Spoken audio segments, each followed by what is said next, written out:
Hello, Patriots, and welcome back to the Patriot Dad channel, where we're going to discuss current events and modern issues, all while keeping it as real as possible. Today, I'm going to be doing a reaction to RFK Jr.'s presidential bid suspension speech. I've heard a few things and seen some writings on X about it, and I really want to watch it and react to it with y'all. I've heard some interesting points where you make certain arguments against the mainstream media, and I think that's going to be fire because the Democrat Party and the mainstream media have treated non-traditional Democrat Party candidates very, very poorly over the last decade or so. Bernie Sanders was railroaded and not allowed to be on the ticket. And now it looks like they've done a very similar thing to RFK Jr. So let's see if he brings that up. I kind of think he's gonna, but let's get started, shall we?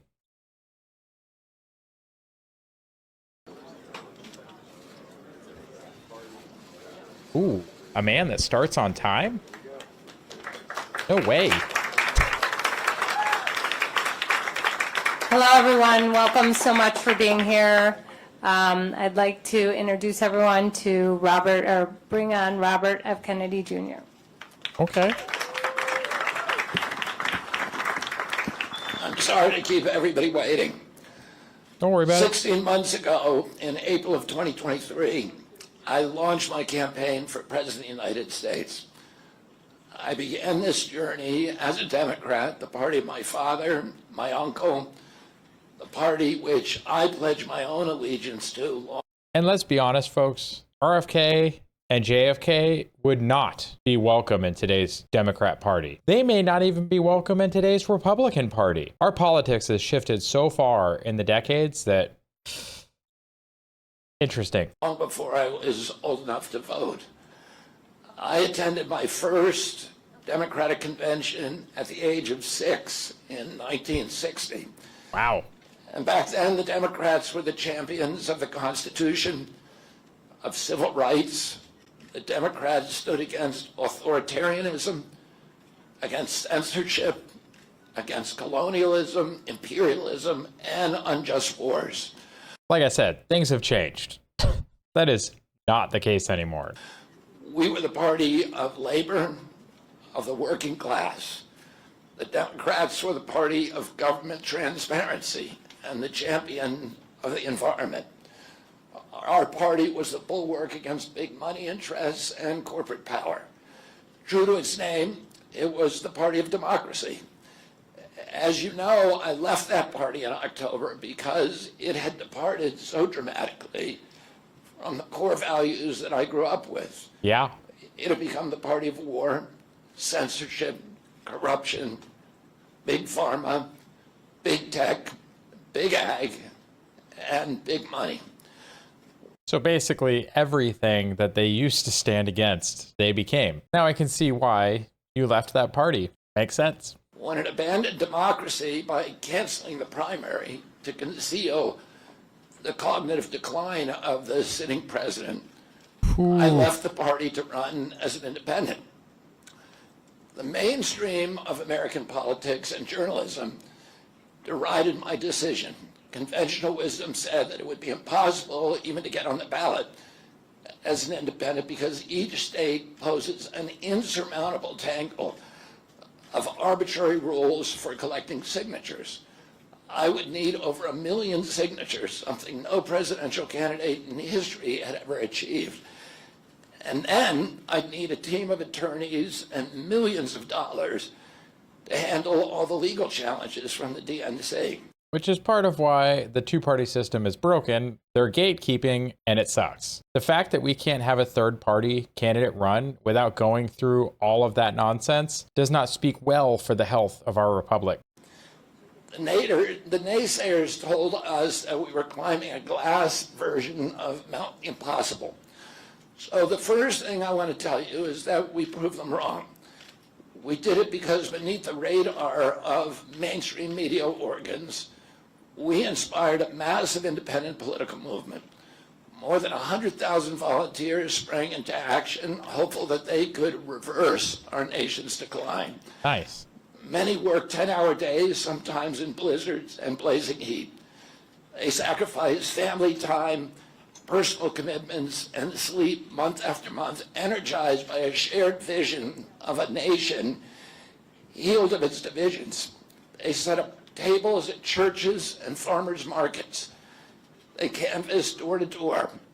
In Utah and in New Hampshire, volunteers collected signatures in snowstorms, convincing each supporter to stop in the frigid cold, to take off their gloves, and to sign legibly.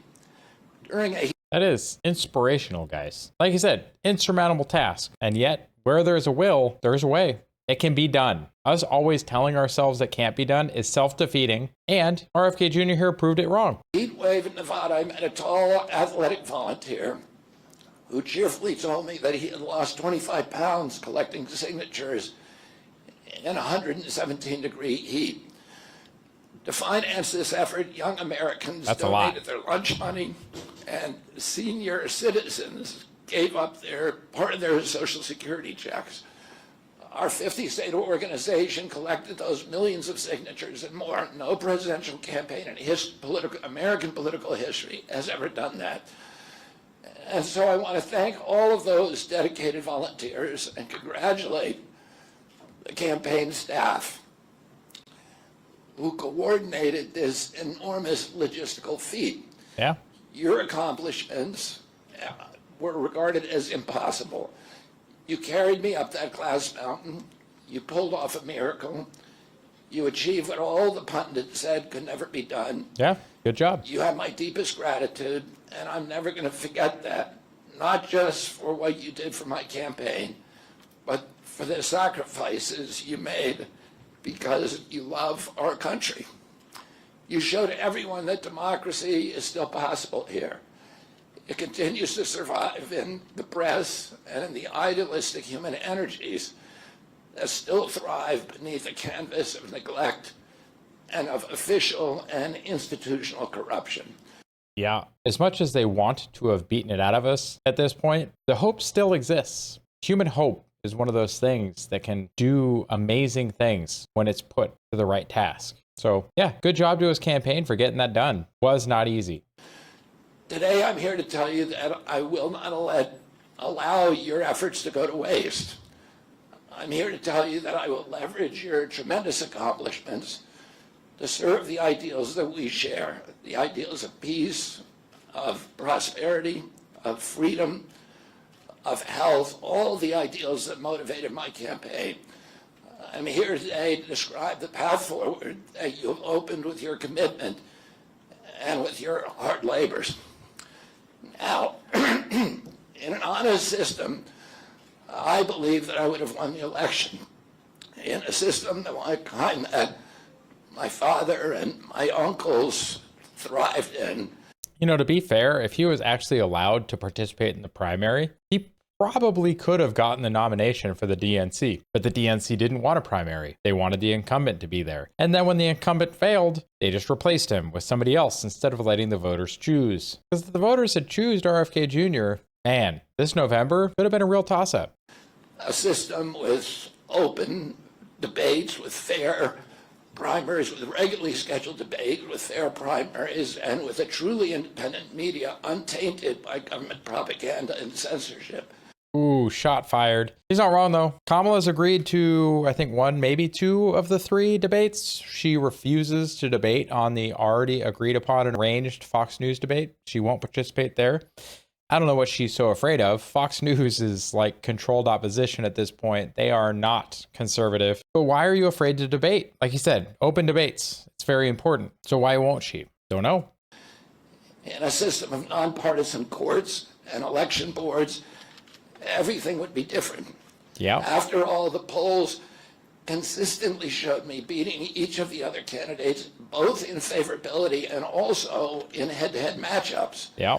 It's true. But I'm sorry to say that while democracy may still be alive at the grassroots, it has become little more than a slogan for our political institutions, for our media, and for our government, and most sadly at all for me, Yeah. the Democratic Party. In the name of saving democracy, the Democratic Party set itself to dismantling it, lacking confidence in its candidate, that its candidate could win. in a fair election at the voting booth. Let's be honest, guys. Biden stood no chance at winning in a fair election, and that's why they pulled him and replaced him.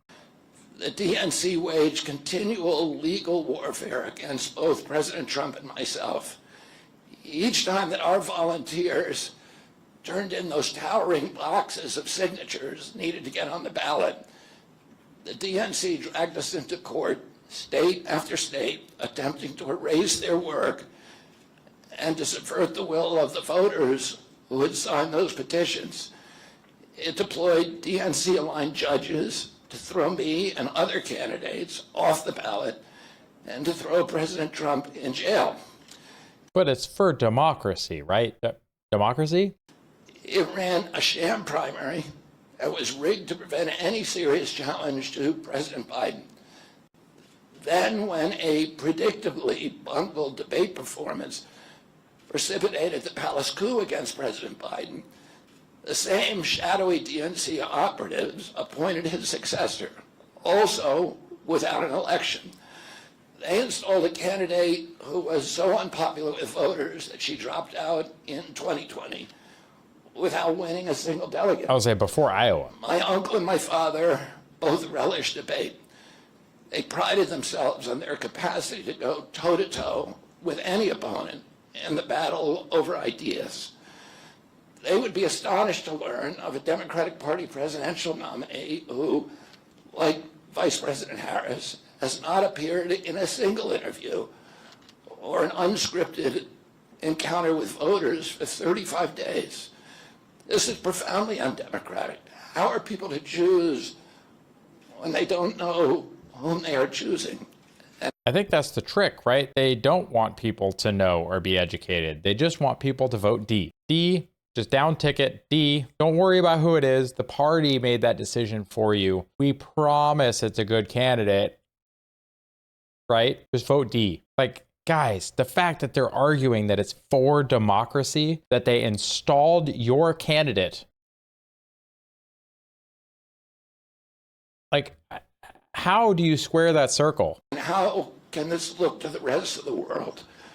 My father and my uncle were always conscious of America's image abroad because of our nation's role as the template for democracy, the role model for democratic processes, and the leader of the free world. Instead of showing us her substance and character, the DNC and its media organs engineered a surge of popularity for Vice President Harris based upon, well, nothing. Who else thought that, right? Overnight, Kamala is now the candidate. Overnight, the polls start going up. Overnight, she gets all this money. Overnight, everything is on the up and up for her. Did that seem real to anybody? Like, I didn't buy it for a minute, because there's no way that the most unpopular presidential candidate in the last few decades that did not get a single delegate and dropped out before Iowa, that was a horrible prosecutor in California that kept people essentially in slavery to fight wildfires past the end of their sentence, that kept information from defense attorneys that might have allowed their clients to go free, didn't really earn her way into politics when she started with Willie.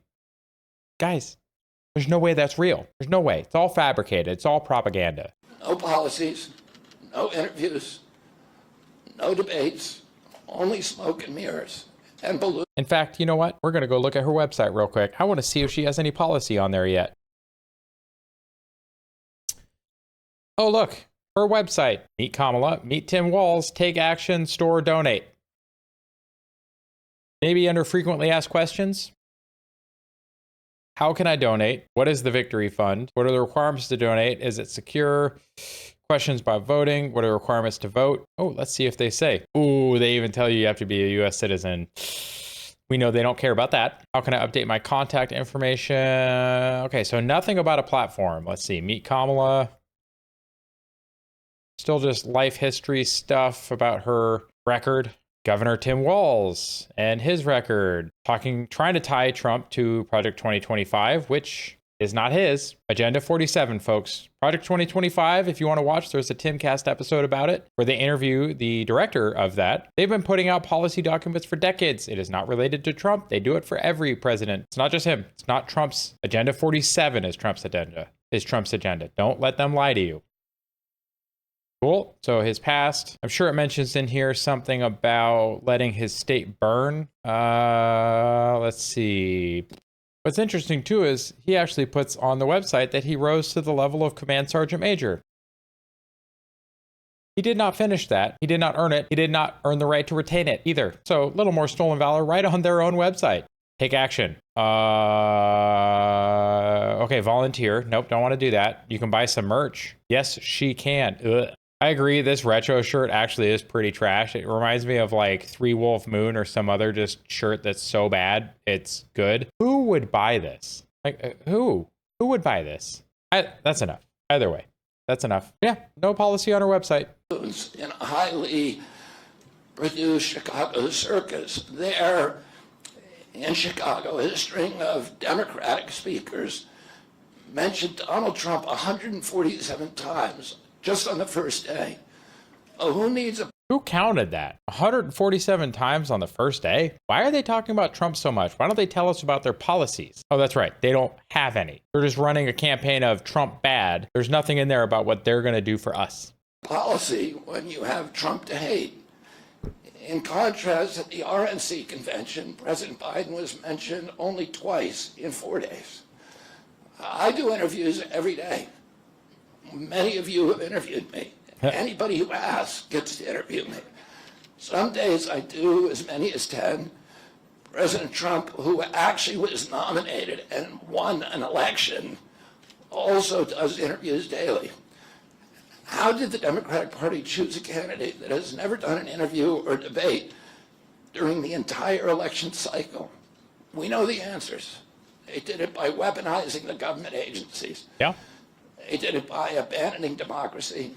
They did it by suing the opposition and by disenfranchising American voters. Well, just remember, to protect democracy, they need to make sure that your choice is who they want it to be. So they'll protect democracy as long as you are only allowed to vote for who they want you to vote for. Guys, we're voting for a system of government here. You either vote for a primary process where people actually have to come before the people and argue and make their points, or you're voting for a process in which you want the parties, a private organization, to install its own candidates, subject none of their candidates to any kind of skepticism or interviews or debates, and they just choose who's going to be on the ballot. Do you really want a future system where the RNC and the DNC just pick whoever they want, and when it comes to the national elections, you only get two choices of which nobody's ever heard of, nobody knows what they stand for? Guys, that's an awful future. You can't vote for that. I mean, you can, you just shouldn't. What most alarms me isn't how the Democratic Party conducts its internal affairs or runs its candidates. What alarms me is the resort to censorship and media control and the weaponization of the federal agencies. When a U.S. president colludes with or outright coerces media companies to censor political speech, it's an attack on our most sacred right of free expression, and that's the very right upon which all of our other constitutional rights rest. President Biden mocked Vladimir Putin's 88% landslide in the Russian elections. And they also just made fun of the Venezuelan elections. They make fun of all of these overseas elections, and they go, oh, these were fake elections. They weren't real. How can we say this isn't democracy? And then they turn around and do the same thing. Look over there. Don't pay attention to the man behind the curtain. Like, observing that Putin and his party controlled the Russian press, and that Putin prevented serious opponents from appearing. Oh, also, that is the iron law of projection. So when the Democrats are accusing somebody else of doing something, it is almost guaranteed that they are, in fact, the ones doing it. On the ballot. But here in America, the DNC also prevented opponents from appearing on the ballot. And our television networks exposed themselves as Democratic Party organs over the course of more than a year in a campaign where my poll numbers reached at times in the high 20s. The DNC-allied mainstream media networks maintain a near perfect embargo on interviews with me. During his 10-month presidential campaign in 1992, Ross Perot gave 34 interviews on mainstream networks. In contrast, during the 16 months since I declared, ABC, NBC, CBS, MSNBC, and CNN combined gave only 2 live interviews from me. Those networks instead ran a continuous deluge of hit pieces with inaccurate, often vile, pejoratives and defamatory smears. Ooh, putting pretty much the whole mainstream media on blast there. Some of those same networks and colluded with the DNC to keep me off the debate stage.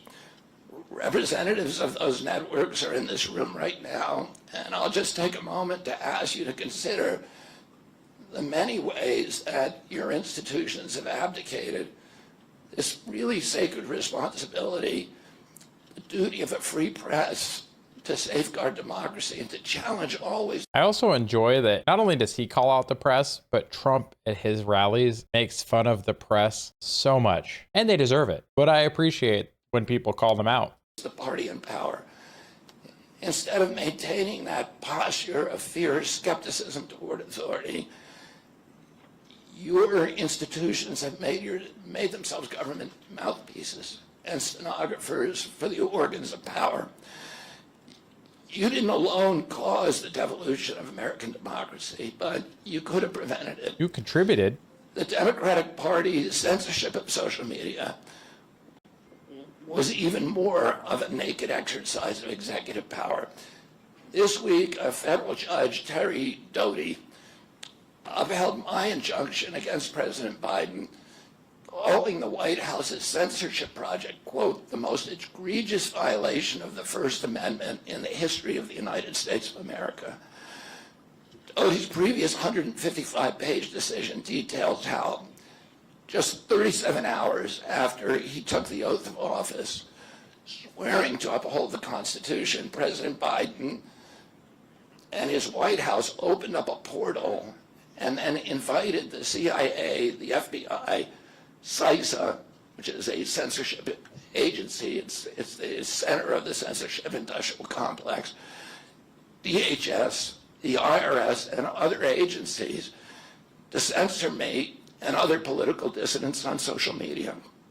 Wonderful. We need to make this man the head of DHS, the head of the CIA, like some position where A, wonderful response to the offing of his uncle, and B, I think he could really open the books in some of these organizations and help dismantle them. Because as he just laid out, all of these organizations colluded together with the media to censor speech in the United States. It's unacceptable. Even today, users who try to post my campaign videos to Facebook or YouTube get messages that this content violates community standards. 2 days after Judge Doty rendered his decision this week, Facebook was still attaching warning labels to an online petition calling on ABC to include me in the upcoming debate. They said that violates community standards, their community standards.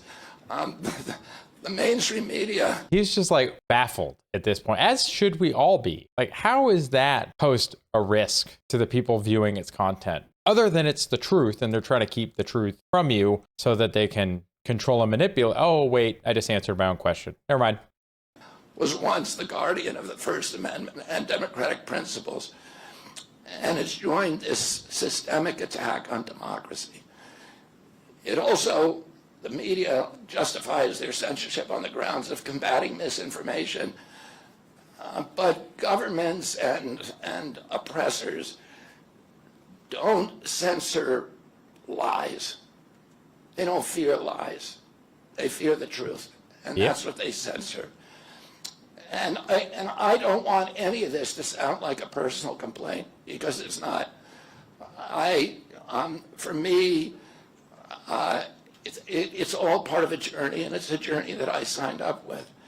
True. But I need to make these observations because I think they're critical for us doing the thing that we need to do as citizens in a democracy to assess where we are in this country and what our democracy still looks like, and the assumptions about U.S. leadership around the globe. I will tell you, our republic is in serious danger. With this stuff going on, guys, it is in serious jeopardy. When we have the government directly colluding with social media and the propagandist news organizations to suppress speech in the United States, to keep truth from its citizens, serious risk, guys. And are we really still a role model for democracy in this country? No.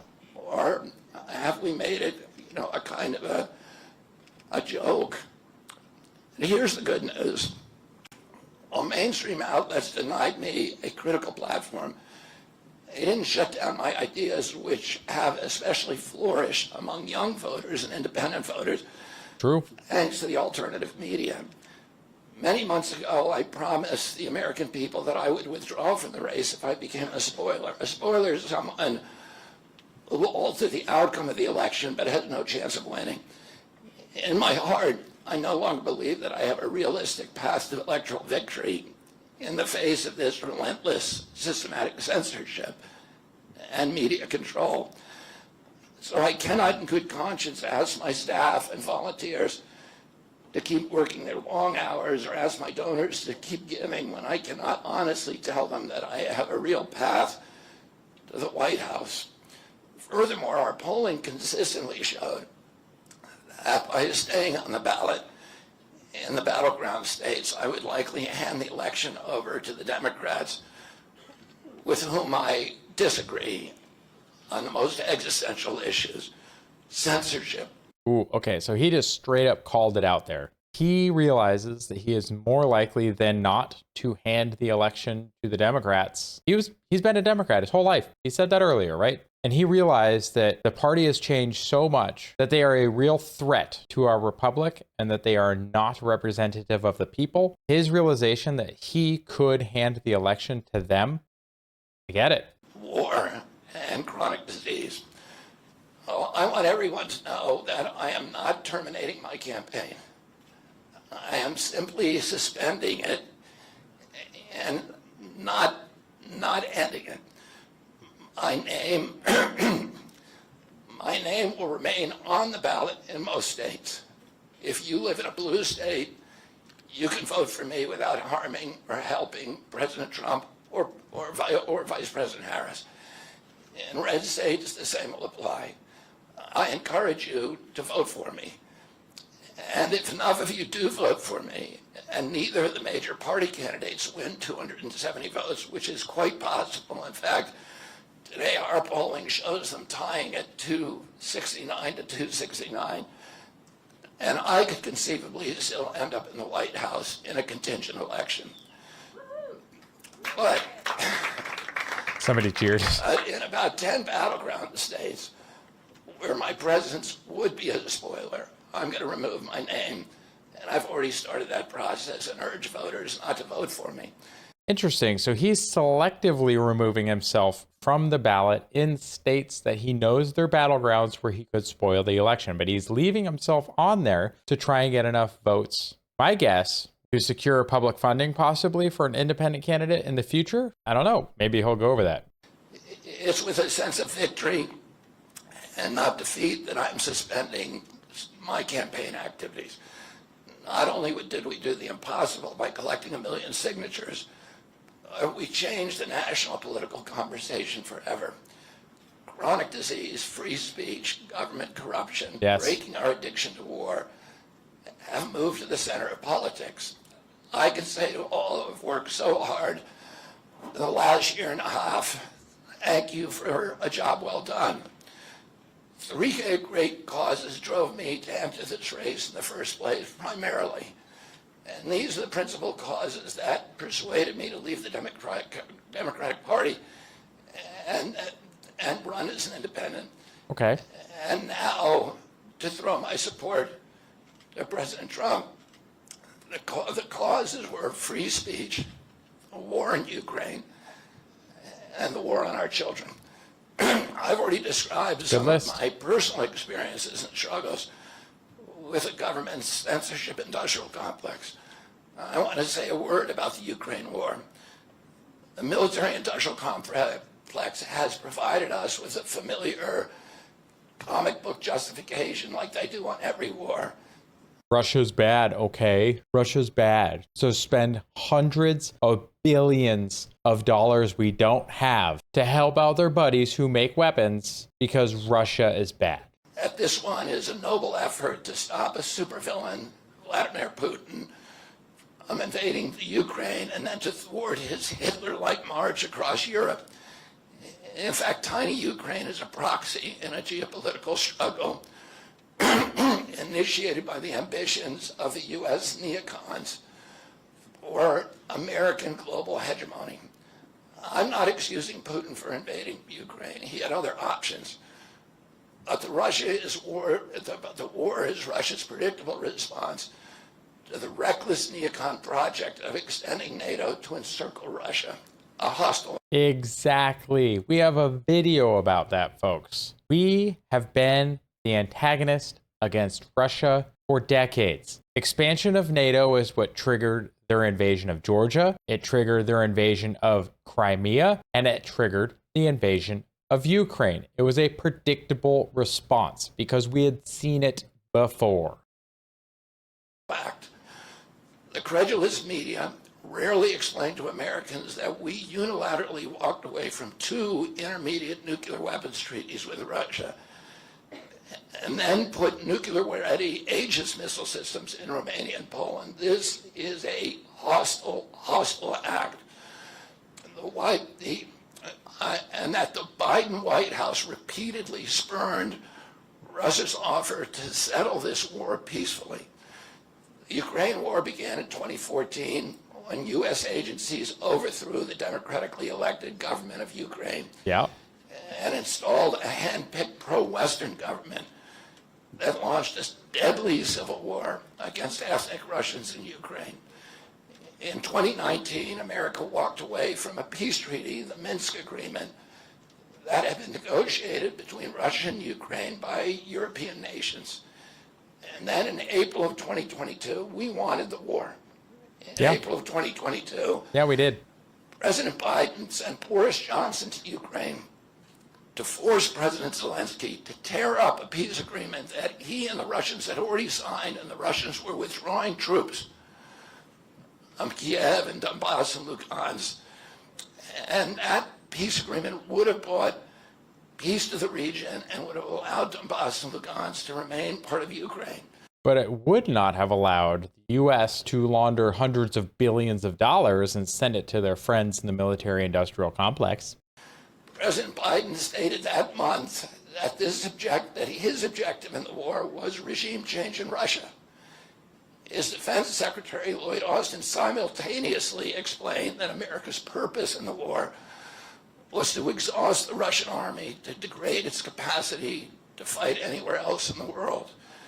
These objectives, of course, have nothing to do with what they were telling Americans about protecting Ukraine's sovereignty. Nope. Ukraine is a victim in this war, and it's a victim of the West. Since then, of Russia and both Russia and the West. Since then, we have, since tearing up that agreement, forcing Zelensky to tear up the agreement, we've squandered the flower of Ukrainian youth, as many as 600,000 Ukrainian kids, and over 100,000 Russian kids, all of whom we should be mourning, have died, and the Ukraine's infrastructure is destroyed. The war has been a disaster for our country as well. I bet, though, we'll offer to rebuild it for some lucrative contracts, maybe for Joe Biden's brother, was it? I can't remember. One of his relatives got a bunch of construction contracts before as well. I bet some Democrat family is going to get wealthy rebuilding it, don't you think? Or at least BlackRock, because I hear they own a pretty good chunk of it. Well, we squandered nearly $200 billion already, and these are badly needed dollars in our communities, suffering communities all over our country.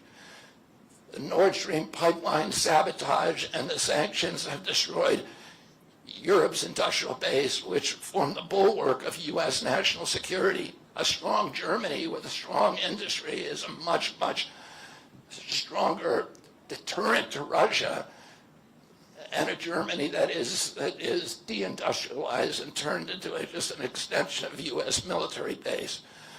We've pushed Russia into a disastrous alliance with China and Iran. BRICS.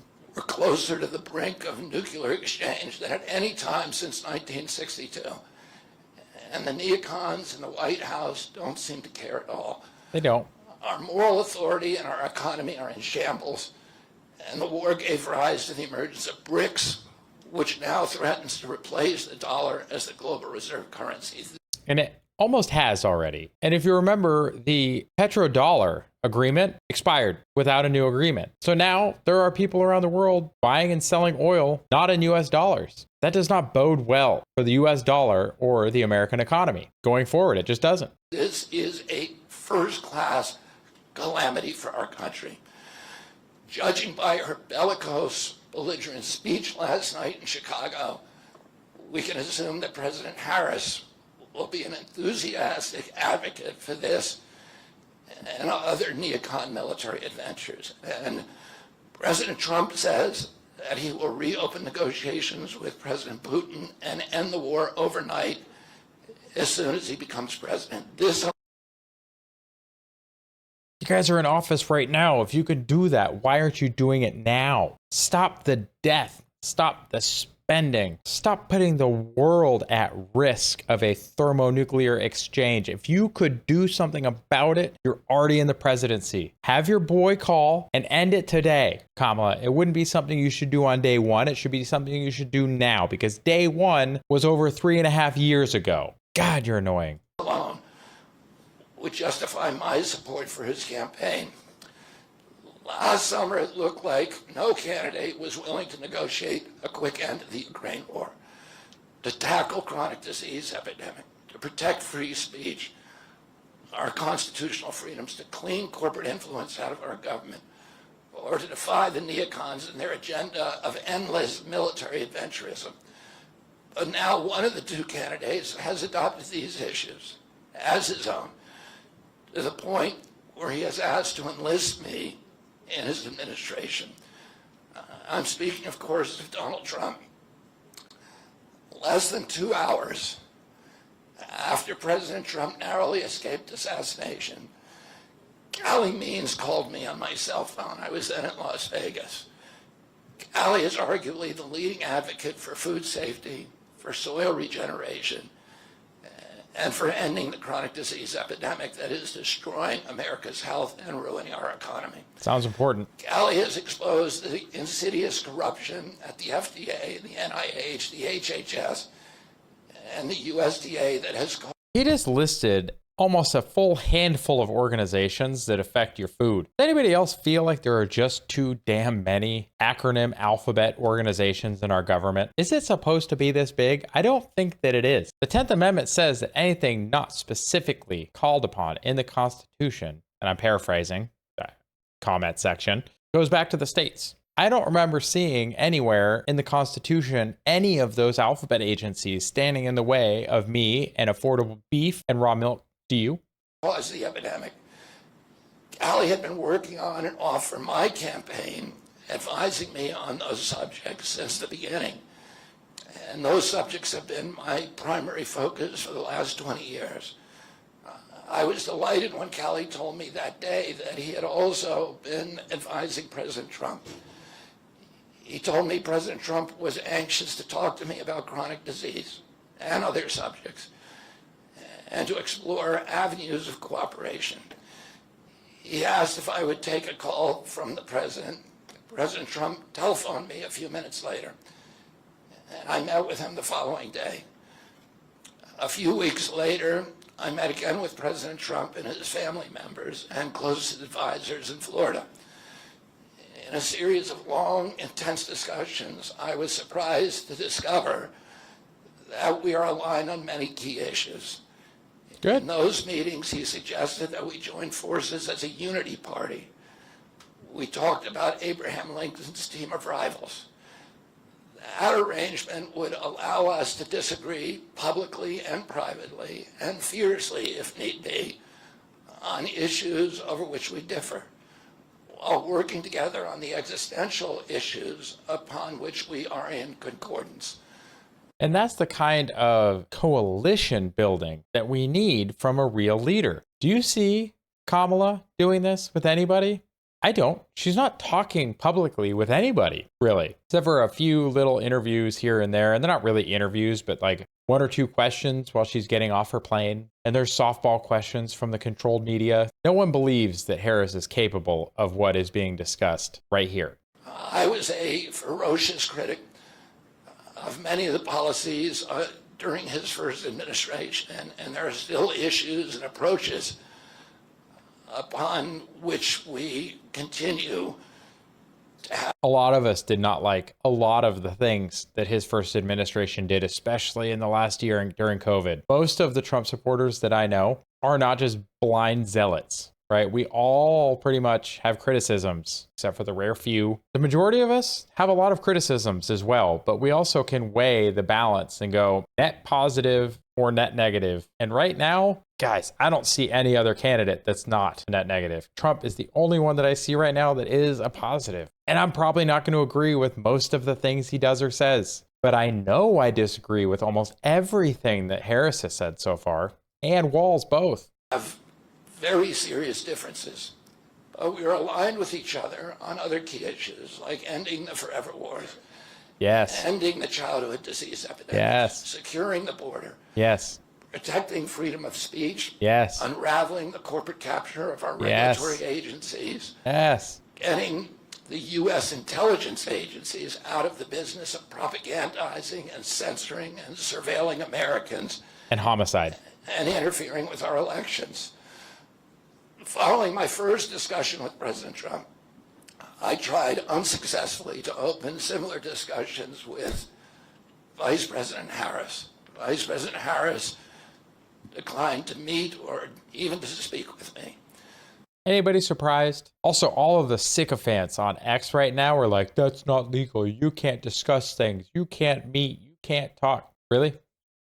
You can't build coalitions. You can't talk. Okay, if that's true, then you leave me a link where the policy says that you can't. Not your feelings, not your emotions, but policy and law, not your feelings. And then you can charge Trump with some other bogus BS because they met. So charge them both or don't and admit that you're wrong and that Harris is weak.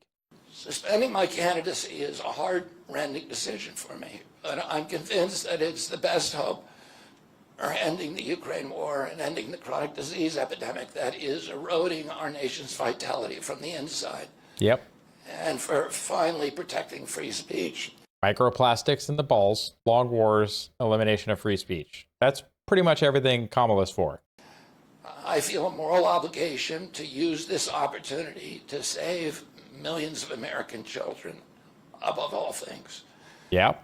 In case some of you don't realize how dire the condition is, our children's health and chronic disease in general, I would urge you to view Dr. Carlson's recent interview with Callie Means and his sister, Dr. Casey Means, who is the top graduate of her class at Stanford Medical School. This is an issue that affects all of us far more directly and urgently than any culture war issue and all the other issues that we obsess on and that are tearing apart our country. This is the most important issue. But remember, folks, if they keep you sick, they can keep selling you drugs. Therefore, it has the potential to bring us together. So let me share a little bit about why I believe it's so urgent. Today, 2/3, we spend more on healthcare than any country on earth, twice what they pay in Europe. And yet we have the worst health outcomes of any nation in the world. We're about 79th in health outcomes behind Costa Rica and Nicaragua and Mongolia and other countries.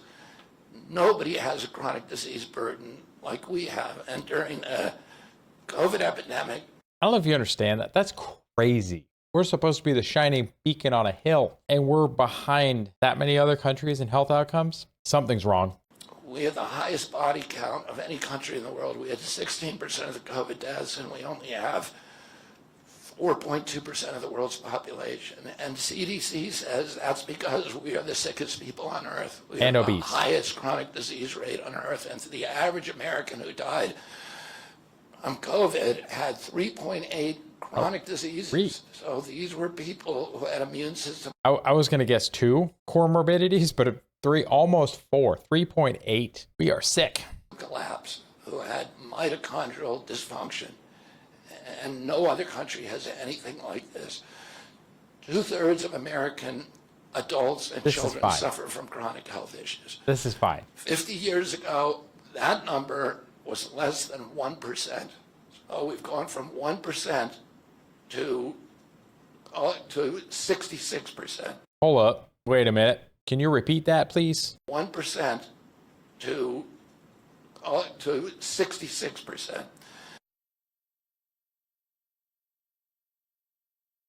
What? Guys, that's not normal. We've got to fix it. Eat red meat. Stop eating seed oils. Move more. Do more. Holy shit.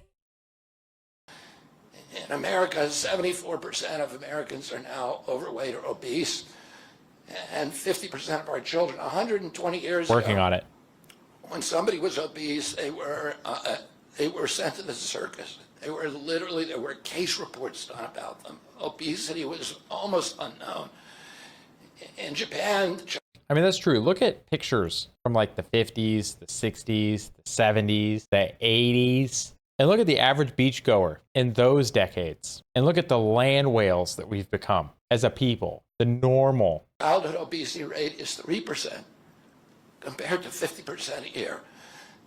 Half of Americans have pre-diabetes or type 2 diabetes. When my uncle was president, I was a boy. Juvenile diabetes was effectively non-existent. A typical pediatrician would see one case of diabetes during his entire career, a 40 or 50-year career. Today, 1 out of every 3 kids who walks through his office door is diabetic or pre-diabetic. Wait, hold on. What was that again there, Mr. RFK Jr.? How many? 1 out of every 3 kids who walks through his office door is diabetic or pre-diabetic. And Oh, guys, stop feeding your children with bottles of Mountain Dew. Holy Christ on a cracker.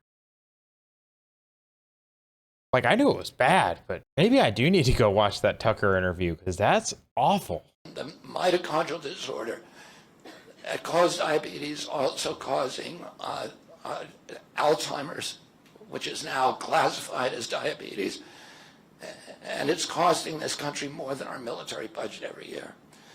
There's been an explosion of neurological illnesses that I never saw as a kid: ADD, ADHD, speech delay, language delay, Tourette's syndrome, narcolepsy, ASD. To be fair, some of the Tourette's, TikTok, YouTube Shorts, short form content, and people trying to mimic others who are popular. We're literally giving ourselves neurological disorders because of the internet. You know what? Pause this video, go take a quick walk, come back. Just remember you were watching it and start playing it again. Like, just go for a walk, go hug a relative, go lift some weights, do something. Just go. Come back in a little bit. Just go do that now, then come back and we'll keep watching it.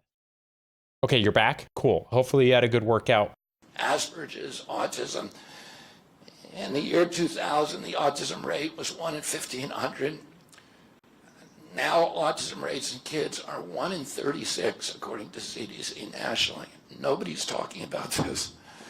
1 in every 22 kids in California has autism. And this is a crisis that 77% of our kids are too disabled to serve in the United States military. What is happening to our country? And why isn't this in the headlines every single day? There's nobody else in the world that is experiencing this. This is only happening in America. Okay, you know what? Hang on. I'm going to see if I can set up my phone. I'm going to do a quick set. We're going to lift some weights real quick. Be right back.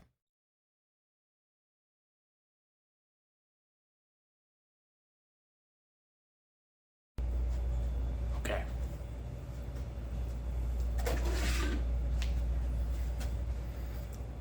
One, two.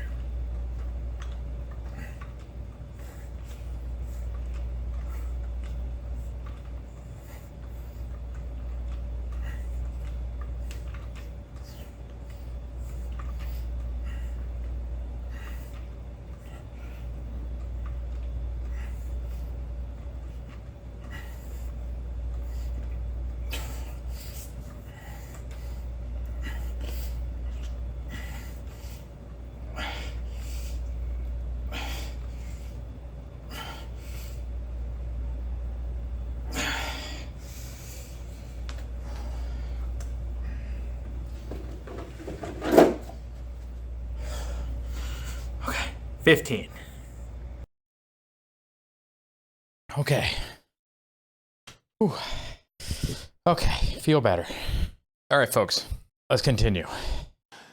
About 18%, and by the way, you know, there has been no change in diagnosis, which the industry sometimes like to say. There has been no change in screening. This is a change in incidence. In my generation, 70-year-old men, the autism rates are about 1 in 10,000. In my kids' generation, 1 in 34. I'll repeat, in California, 1 in 22. Hang on, let's hear that again real quick, guys. The autism rates are about 1 in 10,000. In my kids' generation, 1 in 34. I'll repeat, in California, 1 in 22. Why are we letting this happen? Why That is a good question. are we allowing this to happen to our children? These are the most precious assets that we have in this country. How can we let this happen to them? About 18% of American teens now have fatty liver disease. That's like 1 out of every 5. That disease, when I was a kid, only affected late-stage alcoholics who were elderly. Cancer rates are skyrocketing in the young and the old. Young adult cancers are up 79%. 1 in 4 American women is on antidepressant medication. 40% of teens have a mental health diagnosis. And 15% of high schoolers are on Adderall, and 500,000 children on SSRIs. So what's causing this suffering? I'll name 2. Before we get started, what do you guys think it is? What do you think that's causing it? Is it the microplastics in our balls? Is it the seed oils? Is it the hydrogenated whatever oils, getting away from beef fat and the other natural fats and going with synthetic fats? Is it that we're eating less meat and more carbs? Look at the food pyramid. I'll put it up here. Look at the food pyramid from back when I was growing up. Disaster. Is it that? Because it might be that. The 6 to 10 or whatever, the grain recommendation, guys, out of control. Out of control. What do you guys think it is? Leave a comment. Let's see if you're right. You're done? You're done leaving a comment? All right. Leave a comment. See what you think it is. Culprits. First and the worst is ultra-processed food.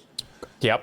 Okay. About 70% of American children's diet is ultra-processed. That means industrial manufactured in a factory. Yep. High fructose corn syrup, a bunch of preservatives, microwave dinners, chicken nuggets, whatever else. These foods consist primarily of processed sugar, ultra-processed grains, and seed oils. Laboratory scientists who, seed oils. Many of them formerly worked for the cigarette industry, which purchased all the big food companies in the 1970s and 80s. Kraft Foods, Philip Morris. Deployed thousands of scientists to figure out new chemicals to make the food more addictive. And these ingredients didn't exist 100 years ago. Humans aren't biologically adapted to eat them.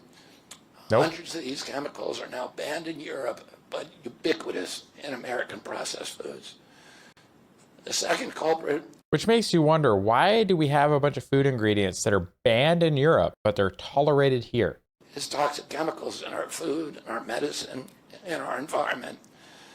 Pesticides, food additives, pharmaceutical drugs, and toxic waste permeate every cell of our bodies. The assault on our children's cells and hormones is unrelenting. And name just one problem. Many of these chemicals increase estrogen. I was going to say your endocrine system, including hormone balance. So you wonder why the number of people that are identifying as LGBTQ, AAIP, whatever they add in the future that won't be in this video. You want to know why there's such an increase? Other than social acceptance and normalization, estrogen levels. Because young children are ingesting so many of these hormone disruptors. America's puberty rate is now occurring at age 10 to 13, which is 6 years earlier than girls were reaching puberty in 1900. Our country has the earliest puberty rates of any continent on the earth. And no, this isn't because of better nutrition. This is not normal. One of the lowest in the world? Guys, we're putting something in our food, in our environment? Come on. Breast cancer is also estrogen driven, and it now strikes 1 in 8 women. We are mass poisoning all of our children and our adults. Guys, are you as weirded out and chilled as I am hearing some of these outrageous numbers when it comes to health incidents? Considering the grievous human cost of this tragic epidemic of chronic disease, it seems almost crass to mention the damage it does to our economy. But I'll say, it is crippling the nation's finances. When my uncle was president, our country spent $0 on chronic disease. Today, government healthcare spending is almost all for chronic disease. And Wow. It's double the military budget. And it is the fastest growing budget item in the federal budget. And chronic disease costs more to the economy as a whole, costs at least $4 trillion, 5 times our military budget. And that's a 20% drag on everything we do and everything we aspire to. Not to mention the impact of how many days off of work, the productivity, like all of the other downstream effects of pulling $4 trillion out of the economy for healthcare reasons. But then the outcomes for the individuals, how good you feel, how good you look, like all of these things downstream of that. Oh. Poor and minority communities suffer disproportionately. People who worry about DEI or about bigotry of any kind, this dwarfs. Guys, I was worried about the politics of all of this and which side is better for the outcomes. Like I was so before this speech, I was so focused on everything else, but now it's like, is that really the most important thing? What do you guys think? Anything. We are poisoning the poor. We are systematically poisoning minorities across this country. Industry lobbyists have made sure that most of the food stamp lunch program, about 70% of food stamps and about 70 or 77% of school lunches are processed foods. There's no vegetables. There's nothing that you... And I even looked at the options for ordering lunches for my daughter's private school. And you can arrange to have every option on the list is a local fast food place. I'm not doing it. I'm going to make her something to take because I would rather spend a little bit of time to make something decent. It's not full of garbage and it's not fast food, even if it takes away from my time to do these videos because it's that important. Would want to eat. We are just poisoning the poor citizens, and that's why they have the highest chronic disease burden of anybody, any demographic in our country, and the highest in the world. The same food industry lobbied to make sure that nearly all agricultural subsidies go to commodity crops that are the feedstock of processed food industry. These policies corn and soybeans, folks. Corn and soybeans are destroying small farms, and and don't forget GMO wheat, corn, soybeans, and wheat. They're destroying our soils. We give about, I think, 8 times as much in subsidies to tobacco than we do to fruits and vegetables. It makes no sense. If we want a healthy country, the good news is that we can change all this. Good. How? We can Tell us change how. it very, very quickly. America can get healthy again. To do that, we need to do 3 things. First, we need to root out the corruption in our health agencies. Second, we need to change incentives in our healthcare system. And third, we need to inspire Americans to get healthy again. Yes. 80% of NIH grants go to people who have conflicts of interest. These are the people, virtually everybody who sits, Joe Biden just appointed a new panel to NIH to decide the food recommendations. And they're all people who are from the industry. They're all people who are from the processed food companies. Okay, if that's true, then I wonder what they're going to recommend that we eat. If they're from the industries, do you think they're going to recommend foods from their own industries? It's like asking the people from the cigarette companies whether we think that cigarettes are healthy or not. Like, what are we doing? They're just But you know what? That's the kind of leadership you can expect from the Biden-Harris group. So it's probably the same you can expect from the Harris-Walz group. deciding what Americans, here is healthy, and the recommendations on the food pyramid, and what goes to our school lunch programs, what go to the program, the Swiss program, the food stamp programs. They're all corrupted and conflicted individuals. These agencies, the FDA, USDA, and CDC, all of them are controlled by giant for-profit corporations. 75% of the FDA's funding doesn't come from taxpayer, it comes from pharma. And pharma executives and consultants and lobbyists cycle. Hold on. What was that again?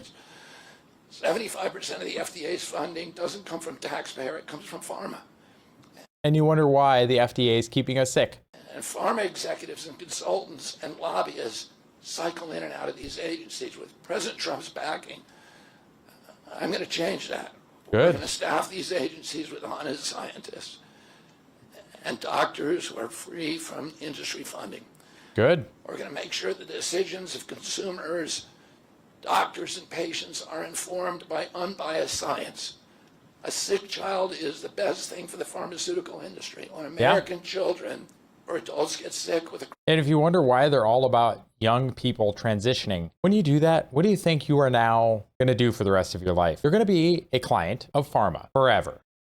chronic condition, they're put on medication for their entire life. Imagine what will happen when Medicare starts paying for Ozempic, which costs $1,500 a month, and it's being recommended for children as young as 6, all for a condition, obesity, that is completely preventable and barely even existed 100 years ago. And 74% of Americans are obese. The cost, if all of them took their Ozempic prescription, is $3 trillion a year. This is a drug that is made by Novo Nordisk, the biggest company in Europe. It's a Danish company, and the Danish government does not recommend it. It recommends change in diet to treat obesity and exercise. And in our country, the recommendation now is for Ozempic to children at age 6. Novo Nordisk, the At age 6? biggest company in Europe, and virtually its entire value is based upon its projections of what it's going to sell, of the Ozempic it's going to sell to America. And we have the food lobbyists have a bill in front of Congress today that is backed by the White House, backed by Vice President Harris and President Biden, to allow this to happen. This $3 trillion cost that is going to bankrupt our country. For a fraction of that amount, we could buy organic food for every American family, 3 meals a day, and I was going to say, yeah, just doing the right thing would probably be a lot cheaper. eliminate diabetes altogether. We're going to bring healthy food back to school lunches. Please. We're going to stop subsidizing. Anybody, the square pizza? Is that on the list? That was like my favorite thing growing up. No. Cardboard? No. Maybe the organic version of square pizza? The worst foods with our agricultural subsidies. We're going to get toxic chemicals out of our food. We're going to reform the entire food system. And for that, we need Good. new leadership in Washington. Yes. Because unfortunately, both the Democrats and the Republican parties are in cahoots with the big food producers, Yeah. Big Pharma and Big Ag, which are among the DNC's major donors. Vice President Harris has expressed no interest in addressing this issue. 4 more years of Democratic rule will complete the consolidation of corporate and neocon power, and our children will be the ones who suffer most.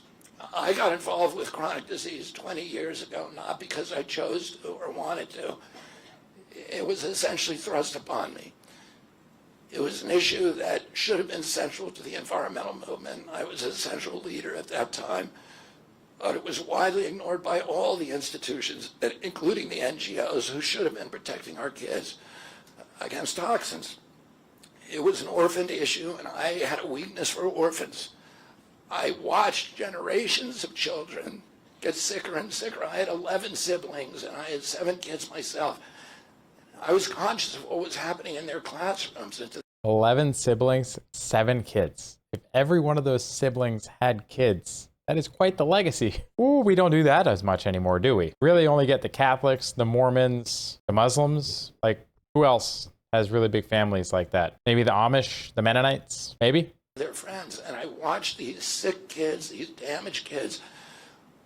In that generation, almost all of them are damaged.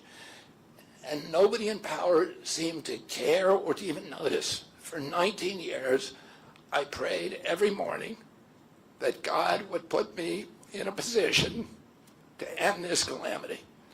The chronic disease crisis was one of the primary reasons for my running for president, along with ending censorship in the Ukraine war. It's the reason I've made the heart-wrenching decision to suspend my campaign and to support President Trump. This decision is agonizing for me because of the difficulties it causes my wife and my children and my friends. But Yep. I have the certainty that this is what I've meant to do. And that certainty gives me internal peace, even in storms. If I'm given the chance to fix the chronic disease crisis and reform our food production, I promise that within 2 years, we will watch chronic disease burden lift dramatically. We will make Americans Okay. healthy again. Ooh, Within 4 slogan. years, I just heard it. That's a new slogan, folks. Maha? we will make Americans healthy again. Within 4 years, America will be a healthy country. We will be stronger, more resilient, more optimistic, and happier. More testosterone, less microplastics in the balls. I won't fail in doing this. Ultimately, the future, however it happens, is in God's hands and in the hands of the American voters and those of President Trump. If President Trump is elected and honors his word, the vast burden of chronic disease that now demoralizes and bankrupts the country will disappear. This is a spiritual journey for me. I reached my decision through deep prayer, through hard-nosed logic, and I asked myself, what choices must I make to maximize my chances to save America's children and restore national health? And it's respectable that that's his priority, folks. Not gaining power, not leaving a good legacy and a name for the Kennedy family, but it's how can he help the kids? I felt that if I refused this opportunity, I would not be able to look myself in the mirror, knowing that I could have saved lives of countless children and reversed this country's chronic disease epidemic. I'm 70 years old. I may have a decade to be effective. I can't imagine that President Harris would allow me or anyone to solve these dire problems. Oof. After 8 years of President Harris, any opportunity for me to fix the problem will be out of my reach forever. President Trump has told me that he wants this to be his legacy. Good. I'm choosing to believe that this time he will follow through. His son, his biggest donors, his closest friends, and all support this objective. My joining the Trump campaign will be a difficult sacrifice for my wife and children, but worthwhile if there's even a small chance of saving these kids.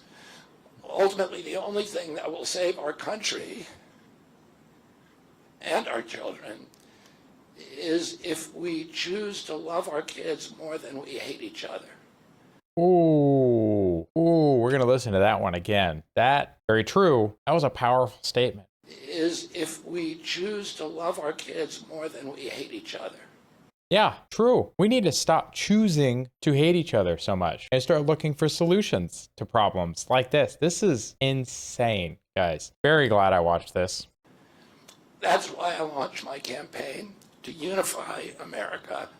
My dad and uncle made such an enduring mark on the character of our nation, not so much because of any particular policies that they promoted, but because they were able to inspire profound love for our country. Yep. And to fortify our sense of ourselves as a national community and teach us what we can do when we're unified behind a cause. We went to the moon, unless you talk to certain people who think that we didn't go to the moon. I mean, supposedly we went to the moon, right? The moonshot, the Saturn rocket program, where we took some not so good people and put them to work to make big rockets to potentially go to the moon. We now have the Starship program. Like, these things all came out of that dream. Yeah, his family legacy is pretty strong. So if he can leave this mark, really, really fortifying that Kennedy legacy.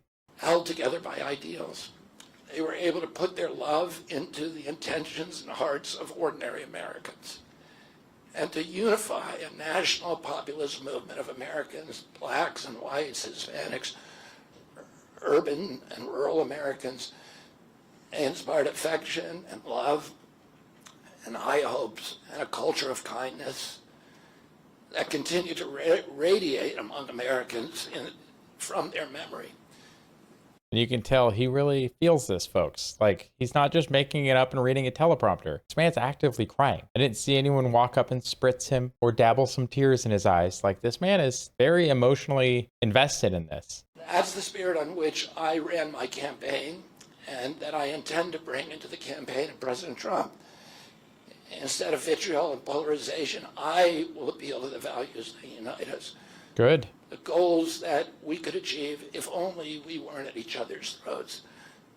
Most unified. I can't imagine that the progressives, I mean, granted, a lot of them just want to abort their kids and do other awful things, but like, why would you want everybody to be chronically ill? Like, shouldn't this be something that we should be able to unify about? My theme Maybe. for all Americans is that we all love our children.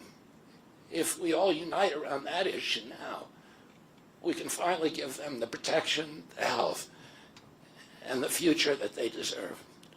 Thank you all very much.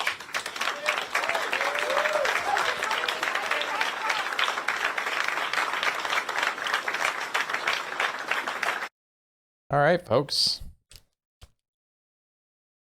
That was a very, very good speech. I'm super glad that we watched that together because I was a little on the fence whether I was going to watch it at all. But hearing some of those numbers is just eye-opening. We're failing our society in this. The health epidemic is so much bigger than I realized. And like I said, I was worried all about the politics of it. The Ukraine war and the spending and the budgets and the this versus that. Like, even if we solved none of those, or regardless of the outcome of any of those other topics, if this health stuff isn't sorted out, it's not going to matter. We're going to have the most unhealthy society in the world. That's not a society that can even stick up for itself. Ooh. So thank you to those of you that made it to the end of the video. I greatly appreciate your support. If you want to support the channel, please consider taking advantage of the mug offer between the Rogue Dermatologist and myself, or the poster offer as well. Consider following us over on X and subscribing over there for $1. Consider coming to the Discord to join the community's discussions around topics such as this. Consider subscribing there. And if you don't want to do any of those things, at least like the video and leave a comment. Do something to help in the algorithm, and it still helps. I appreciate any of it and all of it. So follow any of the links down in the description, or just click the like on this video. If you want to see more videos like this on the channel, please make sure you subscribe to the channel and click the little bell icon so you can be notified when I upload additional content. If you enjoyed the video, please like it and leave a comment below. If you have a recommendation for a future reaction or topic on the channel, please make sure you leave it on a comment and I will add it to the list and get to it when I can. Please remember that I am a single father of 2 with a full-time job on top of YouTube content creation. So please be patient and have some grace, and I will answer as many of the comments as I can. I hope you all have a wonderful week. Take care of yourselves, and God bless. Go ahead and check out one of the links on the screen now to either subscribe to the channel and see the rest of the videos of the channel, or one of the carefully selected videos that you may wish to see that YouTube has used its algorithm to select for you.